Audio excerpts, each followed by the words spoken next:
TBC는 경북 지역 한 골프장 위락단지 조성 과정에서 인허가에 영향을 미칠 수 있는 공직자들에게 일반 분양자들보다 싸게 택지를 분양해 특혜 의혹이 있다는 뉴스 전해드렸는데요. 그런데 경찰이 골프장 업주만 불러 조사한 뒤 특혜로 볼 증거가 충분하지 않다며 수사를 종결했습니다. 일부 일반 분양자들은 이해할 수 없는 처사라며 반발하고 있습니다. 양병훈 기자의 보도입니다. 2008년 문을 연 이 골프장은 민자유치 사업으로 위락단지를 조성하면서 골프장과 함께 180여 필지의 택지도 분양했습니다.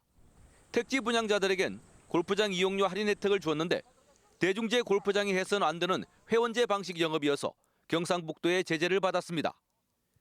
택지 분양 자료에는 또 위법한 의혹이 제기되는 부분도 있습니다. VIP로 분류한 20여 명의 분양자들이 있는데 당시 사업을 주관했던 지자체장과 인허가에 영향을 미칠 수 있는 경북도 도시계획위원회의 가족, 경북도 고위공무원들이 포함됐습니다. 또 현직 경북 북부의 한 지자체장 부인과 경북도 공무원도 있는데 이들 가운데 3명은 특정 대학 도시계획 관련 학과 동문들로 확인됐습니다. 이들의 분양가를 보면 지자체장은 3.3제곱미터당 100만 원으로 같은 시기 일반 분양자보다 150만 원이 쌌고 다른 분양자들도 일반 분양자의 40에서 65%에 불과할 정도입니다. 일부 일반 분양자들은 골프장 업주가 VIP 분양자들에게 특혜를 줬다며 뇌물 제공 등의 혐의로 경찰에 고소했습니다. 예천경찰서는 그러나 증거 불충분 등의 이유를 들어 이 사건에 대한 수사를 종결했습니다. 경찰은 VIP 분양자들과 일반 분양자들의 분양가가 차이 나는 것은 맞지만 공직자들과의 직무 관련성을 밝힐 증거가 없어 골프장 업주가 건넨 뇌물로 보기 힘들다고 설명했습니다.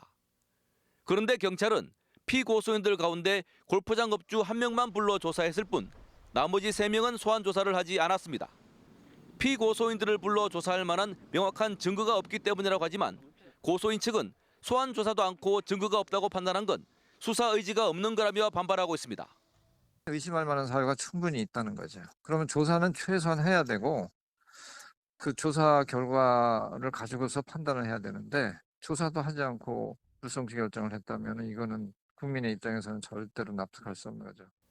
검경 수사권 조정에 따라 1차 수사 종결권이 경찰에 있어 고소인 측은 경찰에 이의 신청을 제기했고 관련 자료를 더 확보해 별도의 혐의로 추가 고소하기로 했습니다. TBC 양별입니다.